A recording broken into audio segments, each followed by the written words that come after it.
1.6 kilometre का rule लागू हो जाता है। 1.6 किलोमीटर बार बार बोल के बता रहा हूं, इसका बहुत तगड़ा मीनिंग है। 1.6 किलोमीटर में यदि आपको यात्रा पास नहीं दिया जाता या फिर यात्रा पास दिया जाता, ट्रेन नहीं है, बाय रोड आपको जाना पड़ जाए, तो 1.6 किलोमीटर जैसे ही क्रॉस करोगे आपका कंटीजेंट बिल 15 रुपए प्रति किलोमीटर के हिसाब से लागू हो जाएगा।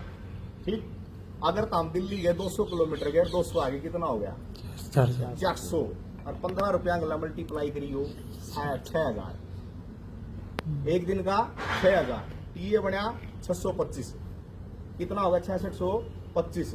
मैंने एक बात बोली कि 1.6 किलोमीटर से यदि कोई रेलवे सर्वेंट अधिक दूरी पर काम के लिए जाता है, रेल कार्य के लिए, तो आने और जाने का जो समय है वो टोटल ड्यूटी आवर 8 घंटे का जो स्टैंडर्ड रोस्टर है ना तुम्हारा, 48 घंटे वीकली, 8 घंटे प्रतिदिन, वो 7 घंटे के बराबर माना जाएगा। कितना 8 घंटे ड्यूटी क्या घंटे में कवर होगी 7 घंटे में। ठीक है, समझ में आई सभी को? 7 घंटे मैंने कह दिया। टीए तारा जो फार्म उस पर तुम टाइम, अक्सर तुम्हारी रेलवे तुमको गुमराह करने के लिए क्या करते हो, 70% क्लेम करो, पास को नहीं करा। रेलवे 70% क्लेम करो, अदरवाइज हम पास नहीं करेंगे। 70% तुम भले ही भरो, लेकिन उस पर टाइम डालो 12 घंटे से ऊपर, एक्चुअल टाइम जितने में तुमने अपनी दूरी तय करी आने और जाने की, समय एक्चुअल डालो। कम डालोगे तो ड्यूटी आप पूरी नहीं कर रहे। ठीक है, आने और जाने का मैंने टोटल टाइम 1.6 किलोमीटर से अधिक दूरी पर यात्रा करने पर कितना बताया 7 घंटे। 7 घंटे हम जो 12 घंटे 12.5 घंटे टीए भरकर हम 100% ले हो ना, वो ड्यूटी 7 घंटे के बाद 5 घंटे का एक्स्ट्रा ओवर टाइम है। मैंने 625 में जोड़ दिए, 6000 में कितने बन गए थे 6625। ठीक है, और ड्यूटी उस दिन की कितनी बनी 1.6 किलोमीटर से अधिक दूरी पर 7 घंटे की। टीए भरा था हमने कितना 12.5 घंटे का 100%, यानी कि 5 घंटे एक्स्ट्रा ओवर टाइम, लगभग 1500 रुपये एक दिन का। 6625 प्लस 1500 एवरेज बताइए, मैंने औसत बताइए कितना हो गया। 8000 से ऊपर एक दिन का हुआ ना, हुआ कि नहीं हुआ? अगर तुम 15 दिन टीए पे हो, 20 दिन मैक्सिमम वेल्डिंग टीम को रोए है, तो सारी आने रहे। ठीक है, 20 दिन का 8000 रुपये पर डे के हिसाब से करिए, अकाउंट कितना हो गया 1,20,000 हो गया कि नहीं? तनख्वाह तो मैंने जोड़िए को नहीं, जब सैलरी और जोड़ दी तो 1.5 लाख है। जज के बराबर तनख्वाह है यार, तो हम लोग को तनख्वाह को रोड लाग रही हो, मरण लाग रही हो, अपनी कमी क्या कौन देखे?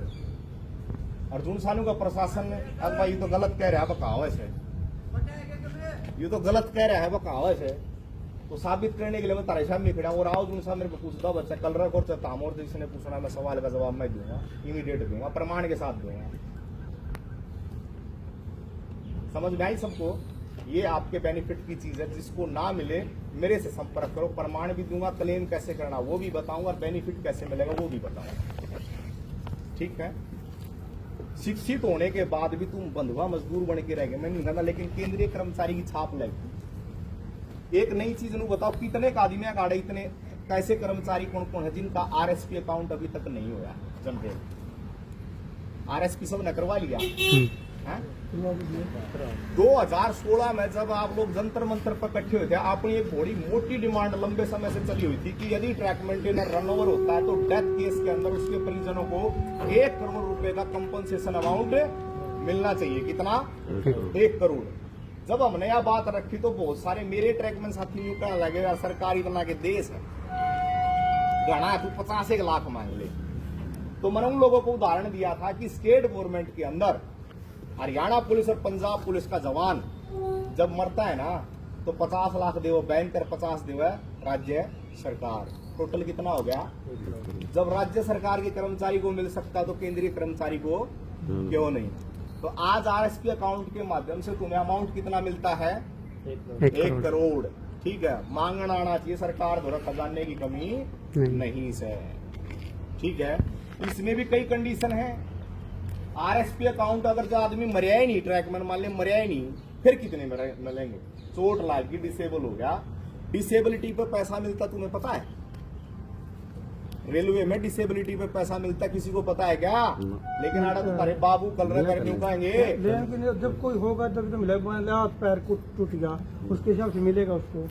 चलो, डिसेबिलिटी में परसेंटेज ऑफ डिसेबिलिटी काउंट होगी कि आप कितने % डिसेबल हुए। मेरे समक्ष एक केस है कैसन Panipat welfare waiting room attendant है लड़का, ब्लैकस्मिथ था, आर्टिजन स्टाफ से उसका डिपार्टमेंट चेंज हो गया, हाथ कट गया था यार चारों आंगली, टोटल 65% डिसेबल हुआ, उसका कंपनसेशन अमाउंट मिला 9,40,000। कितना? 9,40,000। इस बात का किस किस ने बेरा नहीं पता। तारक लगे खेल खेला जावा है तो हमने कहोगे कि भाई ऑन ड्यूटी चोट लगी कोई बात कोई, तू 10 दिन घर बैठ कर हाजिरी ला जाएंगे, ठीक। 10 दिन के बाद की होगा तो हमने नहीं दिखा भाई तेरा चोट ज्यादा लाग रही है, तेरी चोट ठीक नहीं होनी है, तो हम क्या करोगे, सिक देगा जी, सिक मेमो लोगे, रेफर हो गया, अपनी सिक खराब करोगे। अरे जब तुम्हें पता है कि तुम्हारे को जो इंजरी हुई है वो कैसी है, ऑन ड्यूटी है, ऑन ड्यूटी पूरा पीरियड ट्रीट होता है, कौन करता है, WCA4 फॉर्म ये भरते हैं और उसको ट्रीट करता है सीनियर डीपीओ, ठीक है, डिसाइड करता है सीनियर डीपीओ।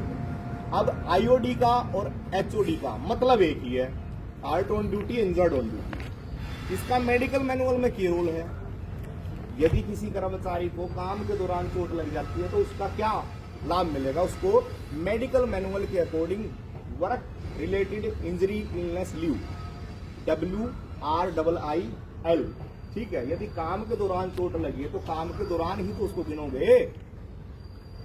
कई बार क्या हुआ है कि 2 महीने की HOD दे दिया और बहुत लंबा टीम हो गया यार, तो आशीष छुट्टी पे घना चलेगा जी बोलना है गया न्यू कर भला उसने, और ऊपर तक CMS कर देगा जा भाई तू फिलहाल फिट है जाके ड्यूटी कर, ये उसने बता भी काम नहीं बना है, सीख लेगा खुद की खराब करेगा। उस टाइम पर work related injury illness leave आपको अप्लाई करनी चाहिए, ठीक है।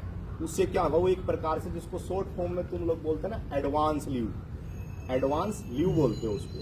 उससे क्या होगा, तुम्हारे खाते में वेतन की कटौती नहीं होगी, सीख के बाद भी कई बार सीख खत्म होगी, क्या करोगे, एब्सेंट होना पड़ेगा भाई। नहीं, उस पर HOD तो मिलती है ना जी। अच्छा, अगर ड्यूटी के दौरान चोट लग जाती है तो HOD, जैसे मैं हॉस्पिटल में जाके एडमिट हो जाए, ठीक है, डॉक्टर पे HOD लिखा, उस पर जो सिक मेमो देता है, भाई ड्यूटी के दौरान लग गया, दो गवाह के एप्लीकेशन लिखवा के दे दो, डॉक्टर HOD लिख के दे देगा, बाद